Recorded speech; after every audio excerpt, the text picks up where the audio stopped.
हमारे देश की शिक्षा व्यवस्था में गड्ढे हैं, यह सभी को पता है। लेकिन अगर बात उस शिक्षा व्यवस्था की हो जो सरकारी है, तो वहां गड्ढे ही गड्ढे हैं और इन गड्ढों को भरने का काम करते एक पक्ष हंगामा करने लगता है, क्योंकि इन गड्ढों का कारण कहीं ना कहीं वो पक्ष भी है।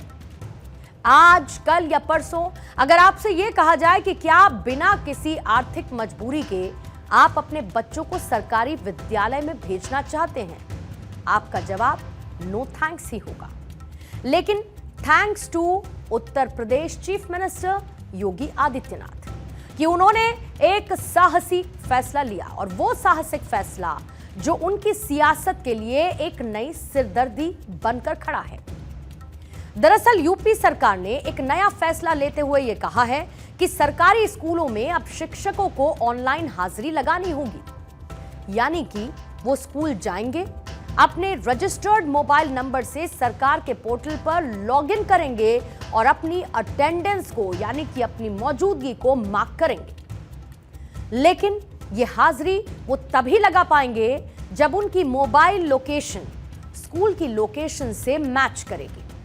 बस हाजिरी का यही योगी मॉडल कुछ शिक्षकों से हजम नहीं हुआ और उन्होंने विरोध करना शुरू कर दिया। उत्तर प्रदेश में अलग अलग जगहों से आई ये विरोध प्रदर्शन की तस्वीरें, जहां पर शिक्षक ऑनलाइन अटेंडेंस का विरोध करते हुए नजर आए कि सरकारी स्कूल गांव देहात में होते हैं, रास्ते उतने नहीं, जाना मुश्किल होता है, स्कूल में टैबलेट नहीं है, इंटरनेट नहीं है। लखनऊ प्राथमिक शिक्षक संघ के अध्यक्ष संदीप कुमार इसको लेकर क्या कहते हैं, पहले वो सुनिएगा। अध्यापक का सबसे बड़ी समस्या यह है, अध्यापक जब वो टैबलेट को खोलता है तो 1 घंटे तो घूमता रहता है। कहीं कहीं ये प्रॉब्लम है, उसका सिग्नल नहीं समस्या कर रहे हैं और हैंग कर जा रहा है। अब वो एक समय निश्चित कर दिया है, तो अध्यापक इसलिए परेशान है कि ये घूमते ही रहेगा, हम अटेंडेंस देंगे नहीं। इस तरह हम जब ऑन पेपर, जब हम रजिस्टर में उपस्थिति लगाते थे, तब तो सामने बैठे होने के बाद अगर हमारे साइन नहीं होते थे तो भी अनुपस्थित कर देते थे। और ऐसे वो, उसको डर ये है कि ऐसा ना हो कि एकदम लगातार निकाल के, और वहां तो कोई सुनना नहीं। जब यहाँ आके सामने नहीं सुनता है कोई, तो उसको कौन सुनेगा। संदीप कुमार जो कुछ कह रहे हैं उसकी जमीन पर बानगी कुछ ऐसी है कि आदेश लागू होने के 1 दिन बाद भी आदेश लागू ना हो सका। 8 जुलाई को आदेश पारित होने का पहला दिन था, लेकिन सिर्फ 2% शिक्षकों ने ही इस आदेश को सीरियसली लिया, यानी कि डिटेल्स आ गई कि कहां पर कितनी अटेंडेंस डिजिटली मार्क हुई है। 8 जुलाई को उत्तर प्रदेश में कुल मिलाकर 6,09,282 शिक्षकों में से सिर्फ 16,015 शिक्षकों ने ऑनलाइन अटेंडेंस मार्क की। उत्तर प्रदेश के 75 में से 14 जिलों में तो किसी भी शिक्षक ने ऑनलाइन हाजिरी लगाने की जहमत तक नहीं उठाई। शाहजहांपुर में 10,194 शिक्षक हैं, पीलीभीत में 5,899 सरकारी शिक्षक हैं और संत कबीर नगर में शिक्षकों की यह संख्या 4,819 है। लेकिन इनमें से एक भी टीचर ने सरकार का आदेश नहीं माना और ऑनलाइन अटेंडेंस नहीं लगाई। बरेली में 11,934 सरकारी शिक्षक हैं, लेकिन इनमें से सिर्फ एक, ठीक सुना आपने, सिर्फ एक शिक्षक ने स्कूल पहुंचकर ऑनलाइन हाजिरी लगाई है। ऐसे ही रामपुर में जहां 6,810 हैं शिक्षक, तो उनमें से सिर्फ 2 शिक्षकों ने ऑनलाइन अटेंडेंस दी। उत्तर प्रदेश के कुल मिलाकर 24 जिलों में सिर्फ 1% टीचर्स ने ऑनलाइन हाजिरी लगाई। 13 जिलों में 2% शिक्षक, तो कहीं 11 जिलों में कुल मिलाकर 3% शिक्षकों ने ऑनलाइन अटेंडेंस लगाई है। उत्तर प्रदेश में ऑनलाइन हाजिरी का सरकारी आदेश आते ही सरकारी शिक्षक या तो सड़क पर प्रदर्शन करते नजर आए, या फिर जो स्कूल पहुंचे भी वो इस आदेश का विरोध करते हुए नजर आए। लखनऊ के चपरुआ खेड़ा सरकारी विद्यालय में शिक्षक अपने हाथ में ब्लैक आर्म बैंड पहुंचकर स्कूल पहुंचे हैं, जिसकी तस्वीर इस वक्त आपके सामने है। यह ब्लैक बैंड क्या है? यह ब्लैक बैंड है विरोध जताने का तरीका। अमूमन आपने देखा होगा, लेकिन शिक्षकों के हाथ में ऐसा ब्लैक बैंड शायद पहली बार नजर आया होगा। क्योंकि ये विरोध कर रहे हैं उस सरकारी आदेश का जिसमें डिजिटल अटेंडेंस को कंपलसरी कर दिया गया है। और क्योंकि कुछ शिक्षक इस फैसले को मानना नहीं चाहते हैं, ऐसे में वो ब्लैक बैंड पहुंचे हैं। यानी कि ये शिक्षक हाजिरी नहीं लगाना चाहते, लेकिन ये लोग प्रदर्शन जरूर करना चाहते हैं। लखनऊ के जियामाऊ प्राइमरी स्कूल से भी कुछ ऐसी ही तस्वीरें सामने आई थी। उत्तर प्रदेश में सरकारी स्कूलों का क्या हाल है, ये किसी से छिपा नहीं। शिक्षक समय से पहुंचते नहीं तो कभी उनकी जगह कोई और पहुंच जाता है। स्कूलों का इंफ्रास्ट्रक्चर भी एक अलग तरीके की समस्या है। मसलन पंखा नहीं है, बैठने की व्यवस्था नहीं है। बरसात होती है तो पूरा का पूरा स्कूल एक तालाब बन जाता है। जो ऊपर छत है वो टपकती रहती है। बिल्डिंग जर्जर स्थिति में है, लेकिन सुधार की पहली सीढ़ी कोई नहीं चढ़ना चाहता। स्कूल का नक्शा सरकार की तरफ से कुछ और होकर आता है, लेकिन बनने के कुछ ही सालों में स्कूल का नक्शा कुछ और ही बन जाता है। मेंटेनेंस का ठेका जिसको मिलता था वो ढूंढने से भी नहीं मिलते। ये हाल है। लेकिन सवाल यही कि सुधार की पहली सीढ़ी कोई क्यों नहीं चढ़ना चाहता है। शिक्षकों की हाजिरी को लेकर सरकार की तरफ से लिया गया ये कोई पहला फैसला नहीं है। इससे पहले भी सरकार ने कई फैसले लिए, लेकिन सुधार तो नहीं हुआ। शिक्षकों ने उस फैसले में लूप होल ढूंढने शुरू कर दिए। मसलन इससे पहले शिक्षकों के लिए सेल्फी से हाजिरी लगाने का सिस्टम लाया गया। यानी कि शिक्षकों को स्कूल पहुंचकर अपने मोबाइल से एक सेल्फी लेनी होती थी और इसी सेल्फी को पोर्टल पर अपलोड करना होता था।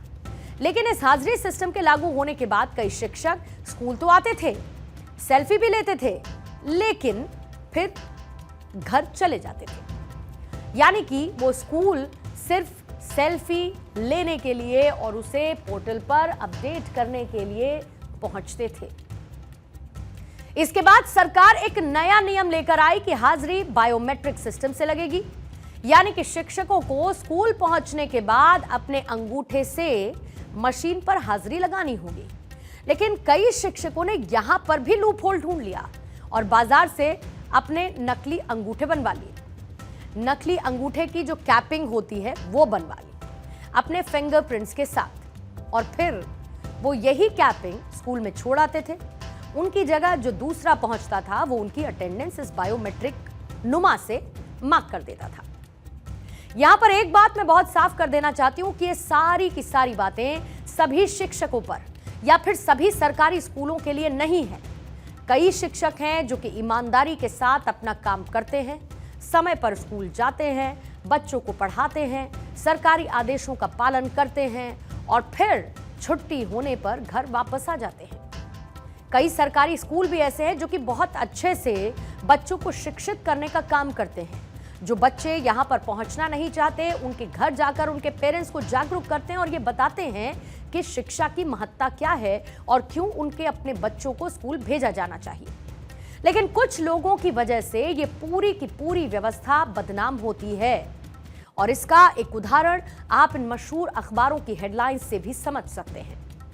पहली हेडलाइन आपको दिखाऊं, जहां 2 साल पहले की है और बाराबंकी के एक सरकारी स्कूल में शिक्षक समय से पहुंचते ही नहीं थे। खुद बच्चे सुबह स्कूल का ताला खोलते थे, फिर कई घंटों तक शिक्षक के आने का इंतजार करते थे।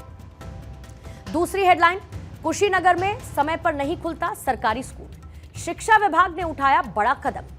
आप इस हेडलाइन के नीचे स्कूल के बाहर ताला लगी हुई यह तस्वीर भी देख सकते हैं। तीसरी हेडलाइन दैनिक जागरण अखबार की है, समय पर नहीं खुलते स्कूल, पढ़ाई चौपट।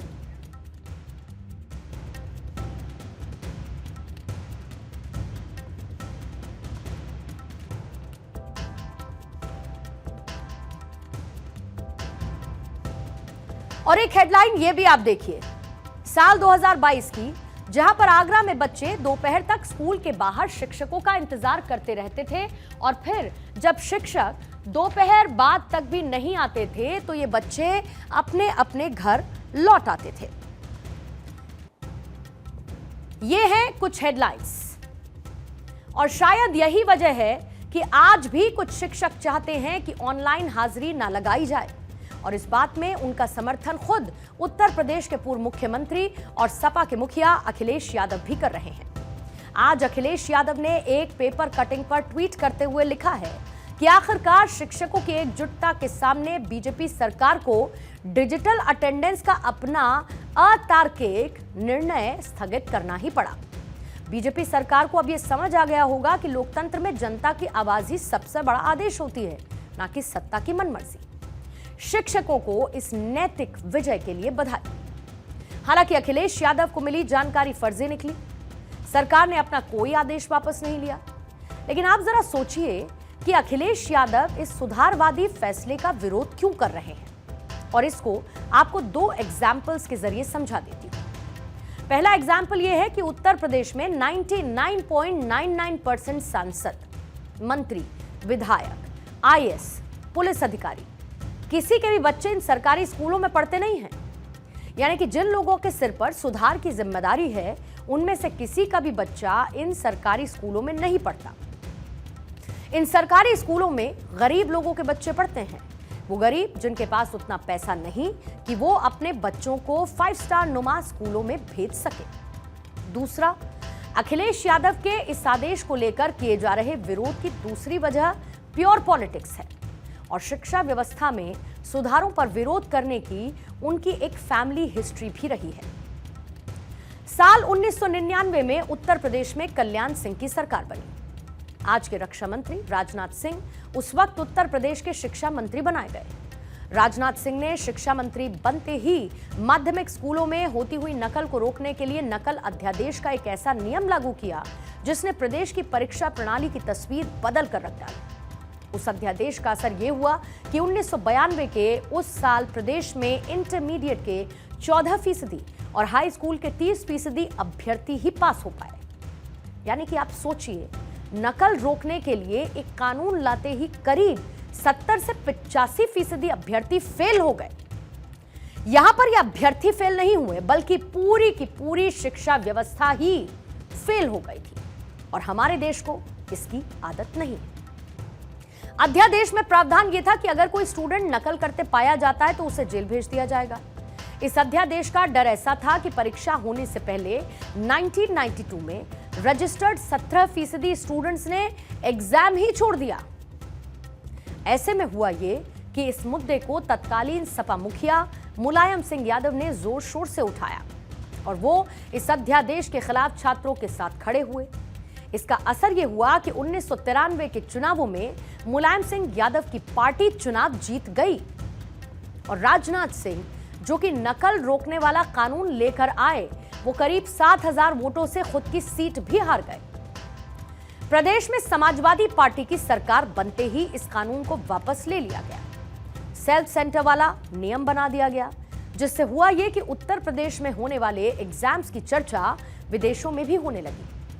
जरा कुछ तस्वीरें इस वक्त आपको दिखाते हैं। ये तस्वीरें हैं किस तरीके से नकल अध्यादेश को वापस लेने की वजह पैदा की गई।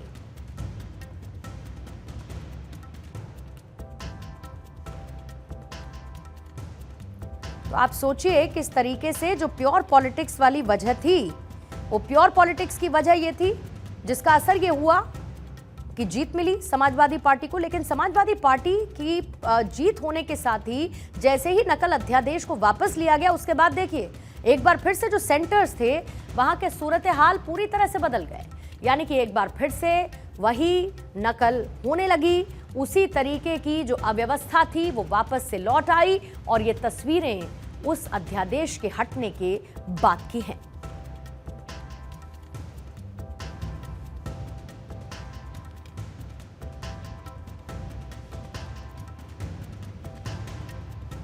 तो ये जो तस्वीरें हैं ये इस पूरी व्यवस्था में एक लूपहोल को फिर से दर्शाती हैं। यानी कि जिस बात का फायदा उठाया जा सकता था उस बात को उठाने के साथ ही एक राजनीतिक फायदा तो मिला ही। इसके साथ ही आइए आपको एक चीज और दिखा देती हूं, फिर उसके बाद अगली खबर की तरफ बढ़ेंगे। अगली खबर से बढ़ने से पहले आपको यह बताऊं कि अब से थोड़ी ही देर पहले ये कार्यालय जिला बेसिक शिक्षा अधिकारी की तरफ से एक ऑर्डर आया है, और इस ऑर्डर में यह कहा गया है कि अब स्कूलों में जो बायोमेट्रिक व्यवस्था के बाद अब जो डिजिटल अटेंडेंस वाली व्यवस्था है उसको लागू करने के लिए, सुनिश्चित करने के लिए कि वो लागू हो, जो कुछ लोग हैं वो औचक निरीक्षण करेंगे, कुछ अधिकारी हैं जो औचक निरीक्षण करेंगे और ये देखेंगे कि टीचर्स वहां पर मौजूद है या नहीं।